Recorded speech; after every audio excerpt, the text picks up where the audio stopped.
নমস্কার, বাসন্তী kitchen and village food থেকে সবাইকে স্বাগত জানাই। আজকের আবারও আপনাদের সামনে নতুন একটা রেসিপি নিয়ে উপস্থিত হয়ে গেছি। তো আপনারা দেখুন আমি নতুন রেসিপিটা কি বানাতে থাকছি। আজকের বানাচ্ছি খুব কম সময়ের মধ্যে বানাচ্ছি মিষ্টি দই। সারা রাত বা 5-6 ঘন্টা ধরে মিষ্টি দই বানাতে হবে না, ঠিক আমার পদ্ধতিতে বানালে আপনারা খুব কম সময়ের মধ্যে মিষ্টি দইটা বানিয়ে নিতে পারবেন। তাহলে চলুন আমি কিভাবে বানাচ্ছি আপনারা দেখতে থাকুন, তাহলে সহজেই বাড়িতে বানিয়ে ফেলবেন। প্রথমেই আমি দুধটা বসানোর জন্য একটা প্যান বসিয়ে দিয়েছি দেখুন। তো এরপর আমি দুধটাকে মাপ করে নিয়ে নিচ্ছি। আমি এখানে একটা মেজারমেন্ট কাপের মাপ করে আমি এখানে 3 কাপ দুধ দিয়ে দিয়েছি। 3 কাপ দুধ মানে এখানে 1 লিটারের মতো দুধ হবে। তো আমি এখানে গরুর দুধ ব্যবহার করেছি, আপনারা চাইলে প্যাকেট দুধ বা গুঁড়ো দুধটাও আপনারা এখানে ব্যবহার করতে পারেন।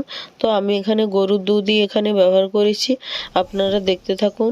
তো দুধটাকে বেশ ভালোভাবে জাল দিয়ে ফুটিয়ে নেব, বলক আসা অবধি একটু ঘন করে নিতে হবে। তো এই রকমভাবে দুধটাকে আমি বেশ একটু ঘন করে নিচ্ছি দেখুন। তো এদিকে দুধটা ফুটে রেডি হতে হতে আমি এখানে দই বিষটাকে রেডি করে নেব। তার জন্য আমি এখানে একটা বাটি নিয়ে নিয়েছি।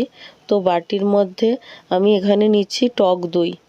তো এখানে আমি মিষ্টি দইয়ের বিষটা নিচ্ছি না, আমি এখানে নিয়েছি টক দই।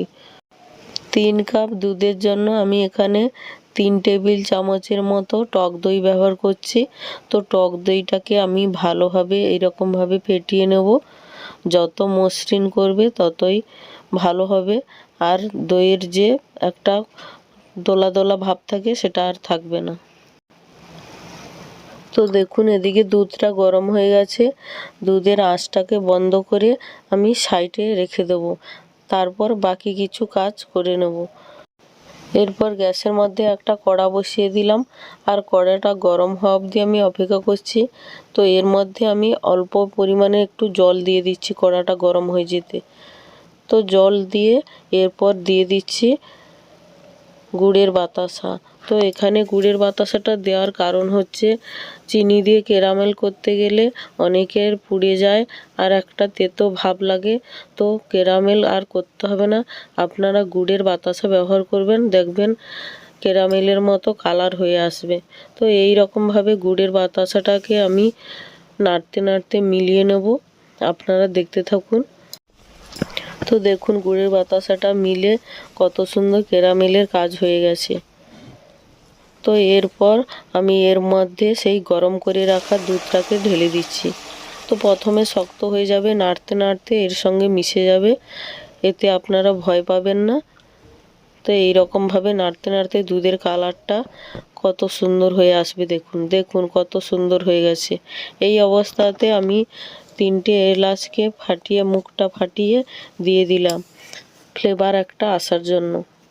আপনারা চাইলে এলাচের গুঁড়োটাও এখানে ব্যবহার করতে পারেন। তো এটাকেও আমি ঠান্ডা করতে দিয়ে দেবো। এরপর দই বিষটাকে দেখুন নাড়তে নাড়তে কত সুন্দর স্মুথ একটা ভাব এসে গেছে। এরপর দই বীজের সঙ্গে আমি 2 টেবিল চামচের মতো এখানে কর্নফ্লাওয়ার এই দই বীজের সঙ্গে আমি মিশিয়ে নেব।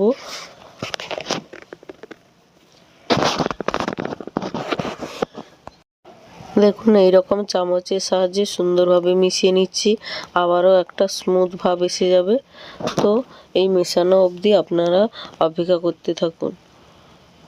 তো এদিকে দেখুন যেই পাত্রতে আমি দই বসাবো সেই পাত্রটাকে আমি নিয়ে নিয়েছি। তো এই পাত্রটার মধ্যে সেই দই বিষটাকে দিয়ে আমি একটু ভালোভাবে এর গায়ে মিশিয়ে নিচ্ছি, তাহলে দইটা আরও খুব সুন্দরই বসে যাবে। তো আমি চামচের সাহায্যে মিশিয়ে নিচ্ছি, আপনারা চাইলে ব্রাশ দিয়েও মিশিয়ে নিতে পারেন। তো দেখুন মেশানো হয়ে গেছে। এরপর বাকি যে দই বিষটা থাকবে সেই দুধের সঙ্গে আমি মিশিয়ে নেব। তো দুধটা আপনারা হাত সহ্য মাপি হলেই, হাত দিলে সহ্য হবে সেই রকম অবস্থায় আপনারা মেশাবেন। এরপর সেই দই বিষটা যে দুধের সঙ্গে মিশিয়ে দিয়েছিলাম সেটাকে আমি ছেঁকে নিচ্ছি। ছেঁকে নিলে তাহলে দইয়ের মধ্যে একটা স্মুথ ভাব আসবে, কোনো ডেলা ডেলা ভাব থাকবে না। তো এই রকমভাবে চামচের সাহায্যে আমি নেড়ে নিচ্ছি, তাহলে দুধটা তাড়াতাড়ি গলে যাবে। তো দেখুন এই রকমভাবে আমি পুরোটাই গলিয়ে নিয়েছি, আর দেখুন কিভাবে দলা দলা ভাব আছে। তো এইটাকে আমি বের করে নিচ্ছি। তো দেখুন দুধটাকে পুরোটাই ছাঁকা হয়ে গেছে।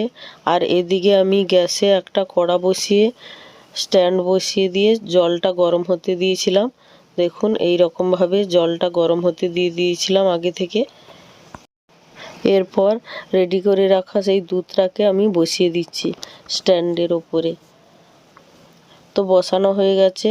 এরপর ওপর থেকে আমি একটা ঢাকনা কভার করে দেবো।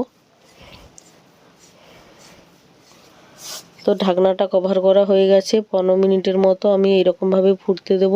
তারপর 15 মিনিটের পরে ফিরে এসেছি। দেখুন দইটা কত সুন্দর বসে গেছে। ঠিক এই রকম অবস্থাতে আরও 15 মিনিটের মতো আমি ঠান্ডা হতে দিয়ে দেব। তারপর এটা ফ্রিজে রেখে দেব। তো দেখুন আমি ফ্রিজ থেকে দইটাকে বের করে নিয়ে চলে এসেছি। কতটা জমে গেছে সেটা আমি আপনাদেরকে কেটে দেখাচ্ছি চামচের সাহায্যে। দেখুন কত সুন্দর সেট হয়ে গেছে। আর ফ্রিজে রাখার কারণ হচ্ছে দইটা ফ্রিজে রাখলে খেতে খুবই দুর্দান্ত লাগে, তার জন্য আমি ফ্রিজে রেখে দিয়েছিলাম। দেখুন কতটা জমে গেছে, একটুও জল কেটে যায়নি, আর কত সুন্দর বসে গেছে। আপনারা এই রকমভাবে বানিয়ে নেবেন, দেখবেন খুব কম সময়ের মধ্যে দই বসে যাবে আর খেতে খুবই দুর্দান্ত লাগবে। যদি আমার এই রেসিপিটা ভালো লেগে থাকে লাইক কমেন্ট শেয়ার করবেন এবং সাবস্ক্রাইব করে আমার পাশে থাকবেন। ভালো থাকবেন, সুস্থ থাকবেন। দেখা হচ্ছে আবারও কোনো এক রেসিপি নিয়ে।